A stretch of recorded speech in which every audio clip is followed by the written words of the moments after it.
Jeff, this morning you were talking about Leaky Black. You said he's kind of an ultimate glue guy for Carolina. It made me curious. Who'd you say that about on your team? I mean, is Jamarius just the obvious answer there? Or who's kind of a glue guy for you guys? I don't know. That's a good question. And glue guys is a compliment. You know, some people may not take it that way, but it is. It probably is JB. He can just, do a lot of different things, fill a lot of different roles for you, for us, I should say, and does them all at a pretty high level. Jeff, earlier I asked Hubie about kind of the parity in the ACC. There's 9 teams in your league right now that are over 500 against each other. There's 10 teams that are over 500 overall. What does that say about just the compete level of the teams in this league? And you guys are obviously pretty ahead in the mix in all of that. Well, I've said it over and over. I think our league is really good. I think it has been really good. I think they're really good players, good coaches, really great pride and tradition in every program. And it makes for great competition, night in and night out. There are no gimme games. There are no easy games. It's just a very, very good competitive league from top to bottom. Jeff Jamarius was saying he wanted to leave Pitt better than what he left, what he found it. Mm-hmm. How does he do that? Maybe stuff that we don't even see. We see what's on the court, but we don't see the other stuff. Yeah, it's a lot. I mean, he's done a lot. I mean, he's obviously his play, especially this year, has been at a very high level. But I think I thought from the time he got here that he has big time leadership qualities, and I think you see that even more this year. I think he tried last year, but it didn't work, and I think he stopped trying. I think this year he's done it at a very, very high level in practice, in the locker room, off the court, just doing stuff with guys, helping guys. I see it in relationships, especially with the younger guys. I see how they look at him. And so he's been big time with it. Jeff, Jamarius talked about, being excited to play one more game at the Dean Dome, somewhere where he had a state championship in high school and everything. Over your time in basketball, have you noticed that guys really are able to step up their play when they get to play back home where they grew up? Yeah, I mean, it's always great to go back home. It's always great to, and exciting to play, a storied program. I mean, that court is, there have been some really good players that played on that court. And so when you go in there, there's always excitement about that. When we were talking to Jamarius about the comment that he made, it's about trying to set up an environment or a culture here moving forward. What have you seen from some of the younger guys who've kind of responded to maybe some of the challenges that the older guys have said to say, hey, like, meet this level and carry forward? Our young guys are incredible, man. I mean, they just they want to learn. They're incredibly appreciative. Want to be a part of something. Great listeners, workers, no excuse guys. And so it's really good to have some older guys here that are just like that and that want to help them. They want to see them be successful.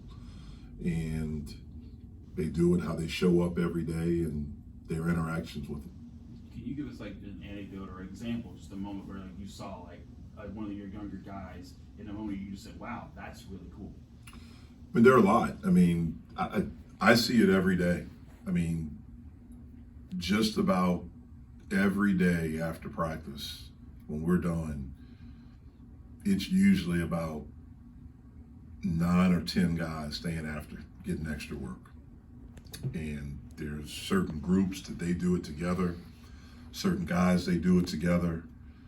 And it's not us saying you need to do this. Like, this is them. This is some of the older guys grabbing the younger guys. Hey, we're going to do this, or, you're going to do that. And that happens just about every day. That's been really cool to see.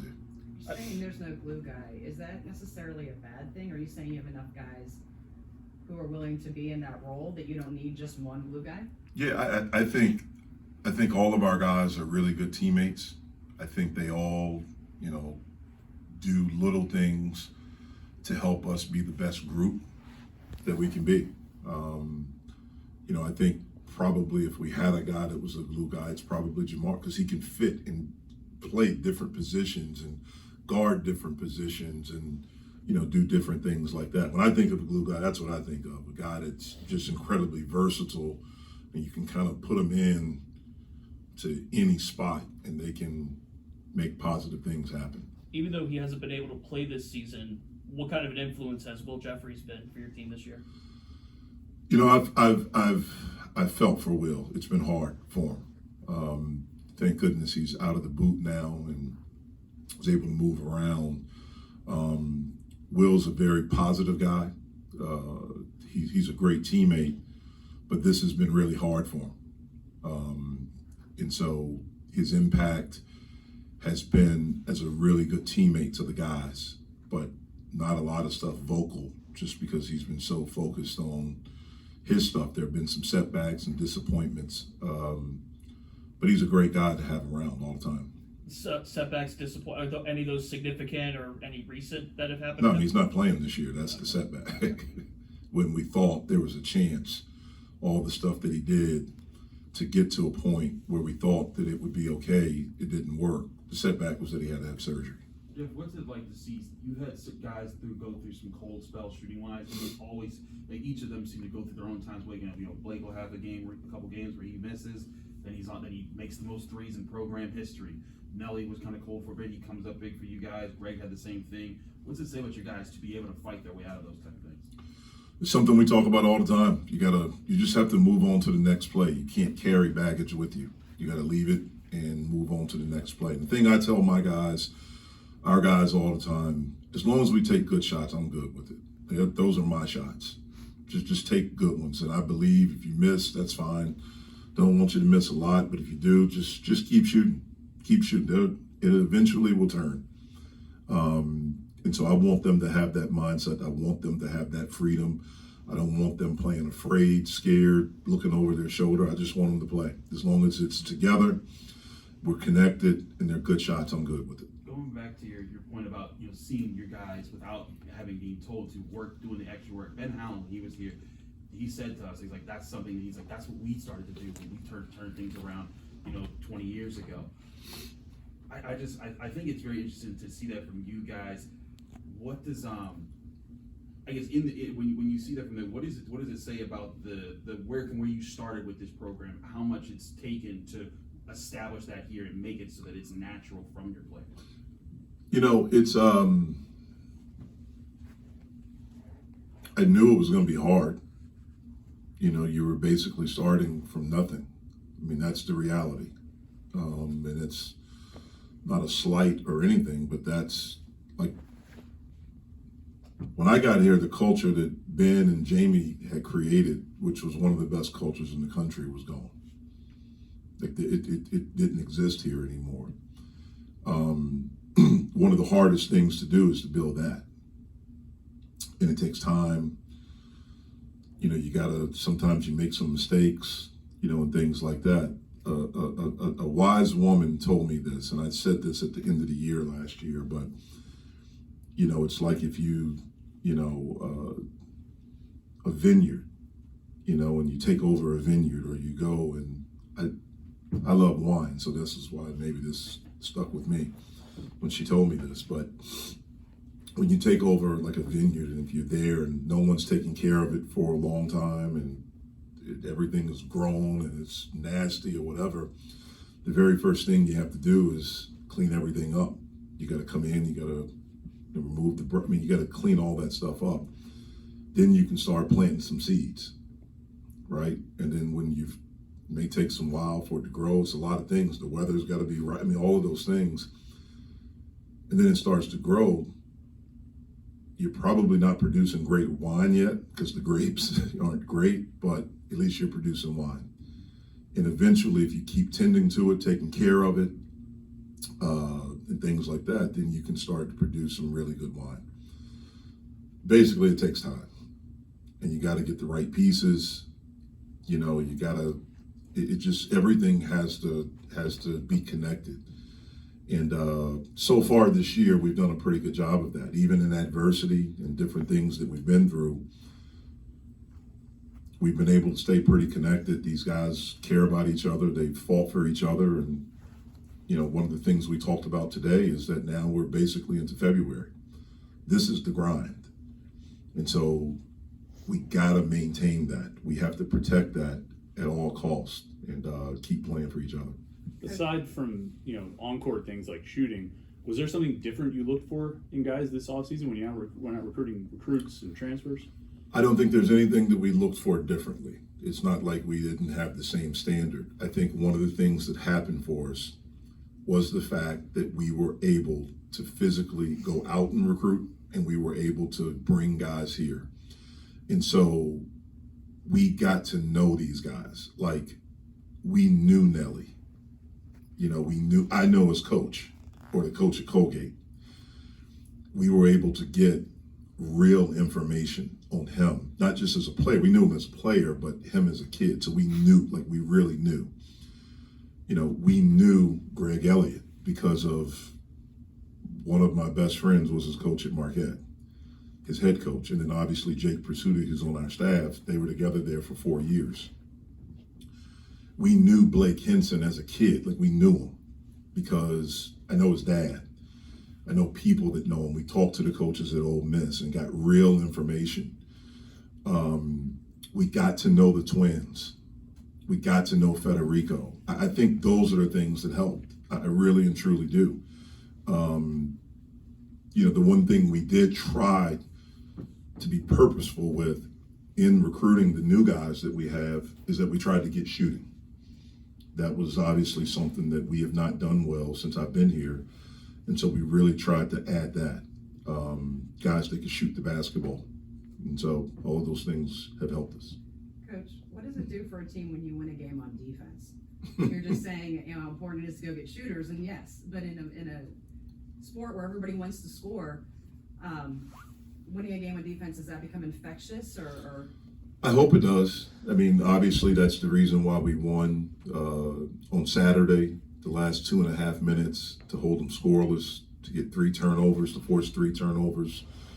You know, guys took pride in it individually and collectively. We competed. I think we've been pretty good defensively, not great. I thought we were great during that stretch. You know, I think we understand in order to be at our best, we have to defend, in which one of the big challenges always will be with us is rebounding. Like, we have to finish it with defensive rebounding, and we've done a pretty good job there the past few games. Obviously, this game on Wednesday is a different challenge because they have one of the best offensive rebounders in the country. Jeff, I only ask you this question because 3 years ago it mattered to Pat Narduzzi, but you've been 14-4 since you left New York. You're 8-3 in the ACC, but you're not ranked. Only 3 guys voted for you this week. Does that irritate you at all? Does it? It doesn't irritate me. It doesn't. I have no idea who the voters are. It doesn't bother me, man. If we take care of what we're trying to take care of. I mean, I would love it for our guys, don't get me wrong. Are we deserving? I think we are. But sometimes, man, as a coach, you got to play the game with those people. Some of these voters, and I'm not playing the game. I'm not kissing their butt. I'm not calling or returning every text or anything like that. I understand that I'm older now. This is not the 27-year-old that was at VCU or the 31-year-old that was at Oklahoma at the beginning. I understand how some of this stuff works. I'm very comfortable just being in my lane with my guys. And we'll hopefully let our work take care of any of that stuff. Jeff, just curious about your relationship with Hubie and how far you guys go back, and maybe just Who? Hubie Brown or Hubie Davis, Hubert Davis. Excuse me. Oh, okay, Yeah, I'm sorry. With Hubert Davis, I don't know why I thought Hubie Brown, but Hubie Brown. yeah, I don't know why I thought Hubie Brown. Right? My mind's on a different juncture. But with Coach Davis, how far you guys go back and just kind of what like is in his mind philosophy-wise, and what you noticed from this Carolina coach team, maybe as opposed to what Coach Williams did with them. Yeah, I mean, I've known him. I mean, I was a fan of his when I was younger. I mean, I watched him play when he was at North Carolina. That was during the time. I think he graduated in '92. Yeah. So I was being recruited by North Carolina then. So I would go up and go to games, and he probably has no recollection of this, but I would playing in my backyard, playing pickup. I could shoot. I couldn't shoot like him, but I could shoot. And he was one of the guys, like Hubert Davis, whatever. So I was a fan of his as a player. I didn't really know him. I met him a few times in the locker room after games when he was a player there, and I was up for recruiting visits. Definitely follow him in the NBA. I got to know him a little bit when he started doing TV. When I moved back to Durham and started working at Duke, I got to know him a little bit more. I would see him when I would be at our kids' soccer games. We'd be on the same field, we'd talk. Durham and Chapel Hill are right there, so you'd maybe see him out somewhere. He actually was very helpful for us, me and my wife, when we were looking for schools when we first moved back for our kids to go to. He was on the board at one of the schools that we were looking at, and so he was very helpful there. And then when he started coaching at North Carolina as an assistant, I would see him in passing and things like that. I think he's done an outstanding job as the head coach there. It's very difficult in those jobs to replace legends. And I think he's done an amazing job. He is one of the best people you'll meet. He's a really, really good man. Very thoughtful, very humble, about those guys. Like, it's never about him, it's about the players. And I think he's done a great job there.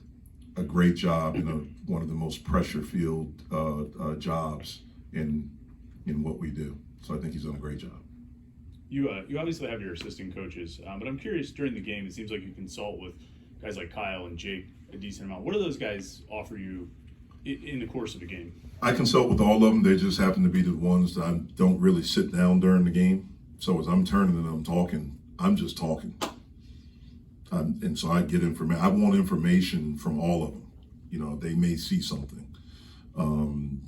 My assistants, Kyle, Jake, like, they may see something. They may see something that I don't see, or, and things like that. So they're always offering suggestions, or, hey, they're playing this, maybe we should look at this, or, whatever. So I'm just, as I'm turning, I'm just talking. So whoever hears me or whatever, that's whatever. So I'm just looking for information from all of them. Coach, the year's not over yet, and there's a long way to go, but is this the most fun you've had since you've come to Pitt? During the season, yeah. It's been fun coaching this group. It really, truly has. It's been fun being around these guys. You're around guys that they're gym rat. I remember, I think it was before, and I told the guys that did TV last year, I think it was before last season. I went over and watched the Steelers practice. It was before their season. It may have been OTAs, and I was hanging out with Mike. And I remember asking him about Najee Harris and how is he? And he was like, KB's really good, and he's going to be really good. And I said, why do you say? He said, one of the things, man, he's never in a hurry. And he was like, and what I mean by that, and I said, like, what do you mean by that? And he said, well, he's never in a hurry to leave here. Like, when he's there, he's locked in, he's paying attention, he's learning, he takes advice, he takes stuff from the older guys. When practice is over with, he's never in a hurry to leave the building, gets extra work, does all of that stuff, whether it's treatment, on the field stuff, in the film room. He's never in a hurry. And that stuck with me since then. And we have a group of guys that aren't in a hurry to get out of here. They're not in a hurry. Like, they want to work. They want to be good. They want to be around each other. After the game the other night, I was up here and did stuff with you guys, went in the office, hung out for a little bit. I was ready to go, but my son was shooting, so I wanted to let him stay out of here and shoot. And then finally I had to go wrangle him and get him out and go downstairs. And I go in the locker room. I was just going to grab something to drink. And it's 4 guys just sitting around in there, watching TV, talking, and things like that. And this is maybe an hour and a half, 2 hours after the game. And so that's fun. It's fun being around guys that want to be around each other. And you can talk basketball, you can talk off the court stuff, you can talk what's going on in the world. You can talk all these different things with them. You know, we had the guys over at the house before the season, and it was one of the times we had them over, and you know, Nelly, you know, like wanted a tour of my house. And we're walking, and he starts talking to me and my wife. It was Nelly and JB. They start talking to me and my wife about our artwork and wanting to know, like, you know, what does this piece say to you? And I looked at my wife like, what the hell? Like, this has never happened. Like, and it was cool, like, to be able to talk and explain and get their opinions on what they see. So it's been fun. That's why we got to protect and you know what we have and keep being about the right stuff. Thanks, Jeff. Thanks.